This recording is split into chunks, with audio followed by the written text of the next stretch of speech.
The last videos I shared were so much fun. If you have not been watching, if you're not subscribed, please do. We did a productivity masterclass because productivity has kind of gone through its ups and downs in the last couple of years, and we think about it differently. So I thought to put a cap on the whole thing, I wanted to go over some questions that you asked in the last 5 videos about productivity so that I could answer them for you and help you to be a bit more productive as you move forward. Good morning, good life. If you did not know, my name is Amy Landino. I am the CEO of Gatlu.com, a little media company that I grew from $0 to $1 million just because I wanted to stay home and cuddle my dog all day.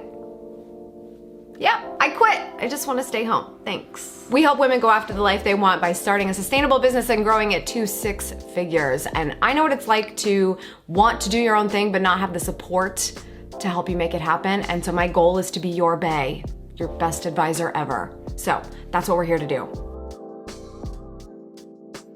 All right, let's start with the first video that I shared with you called Productivity is Dead. Here is what I'm doing instead. Fernanda said, so good to have you back. I was looking forward to seeing you talking about being a mom since we had babies so close in dates. Congratulations! I may be asking for something too specific, but is there a way you could make a video about productivity, finding your goal, being a mom, and having ADHD? I'm so glad you asked this. I get a lot of people in the community who talk about their struggles with ADHD and productivity. And the only reason why I've never gone into this is because I don't have ADHD. I think it would be really inauthentic for me to share ideas with you about how to be more productive while simultaneously being ADHD because I cannot speak from that experience. But the good news is that I actually just released a podcast on detailed therapy. If you didn't know, I have a podcast. It's fabulous in case you needed more bae energy in your life. I talked to one of my clients in Amy Landino's inner circle, Kate Doster, and asked her to share her experience with being a CEO with ADHD. And she shared a little podcast of tools and tips that she uses to stay productive. So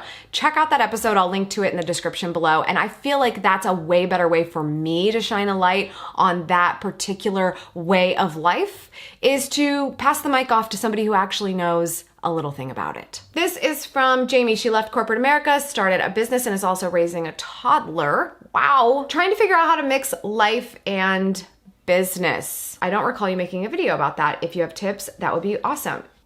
Have I not made a video about that? I don't know. Like, I feel like every video I make is about that and also simultaneously not at all about that. This whole concept of balance, this whole concept of intermixing life and business is a given. It isn't a problem. It's like the dichotomy that we're constantly having to work through. Personally, I want a business that works more seamlessly with my life, which is why I started my own business and I am my own boss. And that's kind of why I talk about that here on this channel for people who are thinking the same thing would be appropriate for their lives. I don't necessarily go, well, here's how to make life work with business exactly, because everyone's life is different. Everyone's love for their business is different, and the way they want it integrated into their life is different. So I just offer different ways of thinking about it so that you can implement what makes the most sense for you. I think it's really important to note that we go through different seasons of life, and therefore the more you have a business that's something that works with that fluctuation, the better. And if you have a normal job with a normal 9 to 5, with a normal circumstance, with normal vacation and normal this and that, it doesn't always fit, which is why I'm a proponent for trying to take your life and your business into your own hands and living it on your own terms. So there's not a clean answer to this. And that's why it's not one video, it's many. Hey guys, let's take a moment to thank our sponsor of this episode, and that is our friends at Pixsee. Not sure if you got the memo, but recently I had a baby. That's right. This is real. If you've ever been a first-time parent, then you know the struggle that I've been going through lately when it comes to figuring out the best baby products for my child. There's the things that you want, but then there are the things you need. And one of those necessities is a great baby monitor. My husband and I thought long and hard and did a lot of research on this topic, and we finally landed on the perfect option for us, and that was the Pixsee. If you've never heard of it, the Pixsee is an amazing smart baby monitor that really is one of a kind on the market, thinking of parents when it comes to keeping their kids safe while also capturing really precious moments with photo and video. I cannot believe it's been 4 months since I became a parent with a baby. It's crazy, but mostly because of all of the physical and mental development that has happened with her over that time. Yes, we're losing some sleep during those moments, but the result and seeing this person that she's becoming is incredible. I have actually taught her how to say hello. Hello. Hello. But every time I pull my phone out to take a video of her, she sees it, locks eyes, and just stops talking. You've got to be sneaky with your capturing of the moments, which is why I love the Pixsee. Not only does their innovative technology allow you to capture so many candid photos of your kid, but little videos as well, so that when that perfect moment of them talking happens, you get it, and they're none the wiser, as it should be with parenting, right? I'm already good at this, I have to say. I also love integrating these snapshots that I grab with my Pixsee and use the app to create photo collages, a growth chart, digital photo albums to share with others. It's just, the possibilities are endless. You know we need full HD. So we love the 1080p ultra wide lens that also has night vision to make sure you can see how your baby's doing even in poor light. Not only will the monitor tell you when the baby's crying, but it has a built-in cry decoder. Yes, please. There's a humidity and temperature sensor, which really helps you to make sure that your baby's environment is always at peak conditions. This has been so useful for us because we live in a really hot climate. Whether you're in another room, you're at work, or you wanted to capture a sweet moment to share with somebody who's in another country, you can access real-time and past footage instantly. And far and away, the most important feature of this smart baby monitor is the commercial-grade multi-encryption data security, because our family's privacy is the most important thing. We have been thoroughly enjoying the Pixsee, and look how cute it is in here. I mean, come on. If you are ready to try the Pixsee for your child, then check out the link in the description down below so that you can shop for your smart baby monitor. Nicholas asked about being obsessed with the goal rather than the process. I've been advised to focus on the journey rather than the destination. Yeah, I mean, it's both. People lose sight of the goal and therefore they don't stick with things. But then they also get really frustrated when they do stick with things because they're not appreciating the moment that they're in order to get to the goal. So while you do need to really appreciate the journey, you also need to have a very clear idea of where you're headed. So there's really not just one, but I do think that you're more likely to achieve a vision that you want for yourself if it's very clear to you. And that's what I meant by obsession. That being said, if the day-to-day is terrible, if it is not up your alley, if it is not your zone of genius, if you're not feeling it, then the goal may not even be authentic to you. And the reality is you don't like the journey at all, and we really do need to be okay with the journey. We do need to be okay with getting the reps in. We do need to be okay with doing the thing every single day. That is the challenge. The challenge is you need to be so clear on what your goal is so you'll stick with it and do the thing, but you also really do need to enjoy the journey, because otherwise the goal is not going to be as sweet in the end. It's not just one of those, and I'm sorry if I made it seem that way. I didn't mean that at all. It's all of the above. Anytime I ask myself, why am I not excited about what I have on my plate? Why do I not want to do this thing that's supposedly getting me something great? I need to check a couple things. First of all, am I doing something that is not really extraordinary to me, and can I get help with that? And secondly, did I not pick a goal that's really right for my life? It is so important that you have both, because once you achieve something, it should feel like you really did it and it didn't just get offered to you on a silver platter. And the only way to make that happen is to appreciate the journey, and that journey needs to feel right for you. Lucy asked, what's the name of the documentary that was featured? I have no idea. I actually think it was in the video. It was in the video. Something about all right, I guess I should probably know that. How to Focus Explained. How to Focus Explained, I think, is the name of it. It's actually a series by Vox that was featured by Netflix, so that's where you can watch it. I should have spoke directly to Vox, if we're being honest. I got a lot of DMs about being featured in that, and I was like, this can't be good. I mean, that was really the first thing I thought.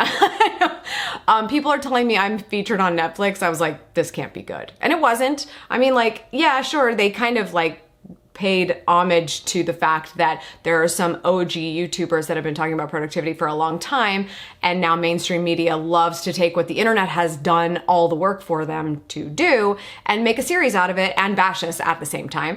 But yeah, cool, I was on Netflix. Put it on my IMDb. All right, moving on to the fake assistant method. I love this method so much, mostly because it really gets people very excited, or it turns them off completely, and we really learn about our relationship intern. All right, Jensen asked, this is amazing. Do you have a video on how to start hiring, building a team like first hires? Actually, yes, I do. It's a video called How to Hire Awesome People and Where to Find Them. And it really will kind of let you in on how I find people, but also how I think about hiring people and the culture of my company. So check it out. Overall, just got a lot of really good feedback for this video. I screenshotted, this is genius, love this. A lot of people's names for their assistants, which is great. I've been questioned a little bit about the fake assistant and keeping your integrity because you can never get it back. That's a compelling point, absolutely. I still feel I have my integrity intact, mostly. But I don't know. No one's ever questioned my integrity before until I was like, hey, look, I did this little hack thing on my email to help myself. At the end of the day, if I wouldn't have done certain things to make me feel more confident in business, I wouldn't have had somebody to hold my hand and help me do it. And I think that's the key thing. I don't have someone holding my hand. A lot of people don't. And I'm offering a way to kind of rethink it in your mind so that you can just gain a little bit more confidence in how you go about your business. That's literally it. It's not to swindle people. It really isn't. It's so that you can represent your best self every time. Atriel said, what do you do when they ask to speak to Gertrude? When they ask to speak to Gertrude, you don't. I don't change my voice and become a different person. That is a special kind of weird. I think that's where we're getting into like crappy territory. The entire point of Fake Assistant is to have a paper trail. Having that paper trail and the communications and having canned copy and getting used to how you organize things. And that's it. If you're getting to a point where somebody needs to get on the phone, then you need to get on the phone. Your business is small enough at that point where you do need to have that personal touch point. If you hear a dog barking, it's because there are people arriving at the house right now. Because we're about to have a party for my child. All right, video about note-taking. Hey there, I'm a note-taking junkie. How do you send your Kindle notes to another app? Oh my gosh, I'm so excited someone asked me about this. My dear friend Matthew Kimberly told me about this when we were in Italy together last summer, and he said, get Readwise. And now I do. It'll highlight quotes that I have made in books and they just pop up on my home screen, and it's so fun when you read nonfiction and it'll highlight something really motivational and pop up on the home screen of your phone. Unless you went back and looked at your Kindle notes, you wouldn't have read it, which is so cool. But also it will send all of your highlights to Rome Research, which is the note-taking app that I referred to. So if you like Rome and you read a lot of Kindle and you wish you could document all those quotes that you highlight in Kindle books, then I highly recommend that you get both Readwise and Rome Research. I'm fairly certain that you do need to pay to upgrade to both. Well, I don't know about Rome, but you may need to pay for Readwise in order for those quotes to do that. But if you love having a database of just the information that you really loved and want, oh my gosh, just total godsend for me. Shannon asked me what my lip color is. I always use the MAC Soar lip liner and the Charlotte Tilbury Pillow Talk. It's my go-to. Every single video, every single photo, every single everything, that's all I wear. Okay, in the video about notifications and which ones are the most important, I'm just glad Jennifer said this because I didn't really have time to get into it, and I think it's fairly iPhone specific. She said another way to manage get to know notifications is the scheduled notification summary.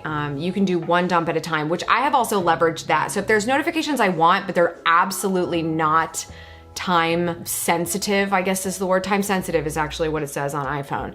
You can put them in the notification summary. So say you want a 9 a.m. notification summary and a 5 p.m. notification summary, you could totally do that. So I'm glad she called that out because it was just too deep for me to go into. And Marielle asked where my dress was from in that video. It is from, Karen Millen.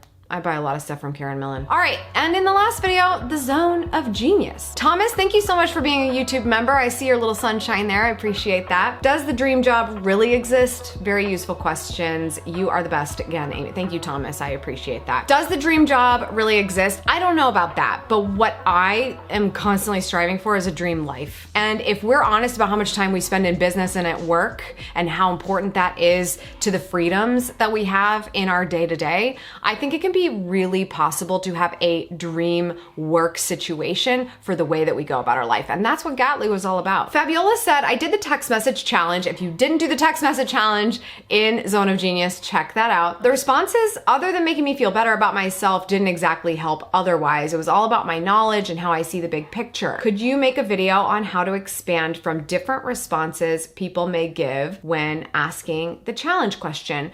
Fabiola, I think we have to remember two things. First of all, what they're telling you could be extremely valuable and you don't think it's anything. So just keep the list, simmer on it, and really try to think, what does this actually mean? What does this really look like? If they think this is such a strength, thinking big picture and being a visionary, then what is it that is aspirational about that they don't have and that they are good at instead? Because that can start to help you understand the different zones, the zone of genius versus the zone of excellence versus the zone of incompetence and all that. The second thing to think about is sometimes you ask the wrong people. If you ask people who have a hard time being honest with you, they're probably not going to give you the best answers. I think that's really important to note. If we're not presenting the question in a way where somebody can feel very, very open about what they want to say to you, then they're probably just going to give you some zhuzhy stuff that looks nice in an Instagram bio. When we really want the dirt, we want the real information about how we are extraordinary. And so maybe kind of asking them to dig a little bit deeper and saying, I'm not taking anything personally. I really need to know what my biggest strengths are. Stressing that with the people who you think will really share it with you is important. And if you don't have anyone like that in your life, that really says something about an area that we need to work on. Who are we surrounding ourselves with so that we can objectively get opinions from people about how we present value to the world? Because we have to remember that value is not something that we come to the conclusion of ourselves. If we are creating value for someone, it has been determined by them why it is valuable. So we have to know how someone else thinks in order to understand our value proposition. And maybe they have absolutely given that to you, Fabiola, and you're discounting it as something that's not different or unique. You probably are, and you're not giving yourself that credit. Thank you so much to everybody who shared their opinions and really enjoyed the series. It was a lot of fun to make, and I can't wait for the next one. I don't know what the next one should be about, though. Tell me that in the comments. This one was productivity. I was thinking the next one could be around confidence. You tell me. That's all for today. Thank you so much for tuning in. I appreciate it. As always, remember, subscribe for good vibes, kiss the ones you love, and go after the life you want. Cheers. It's time to go to my daughter's sip and see. So, time for a little sip.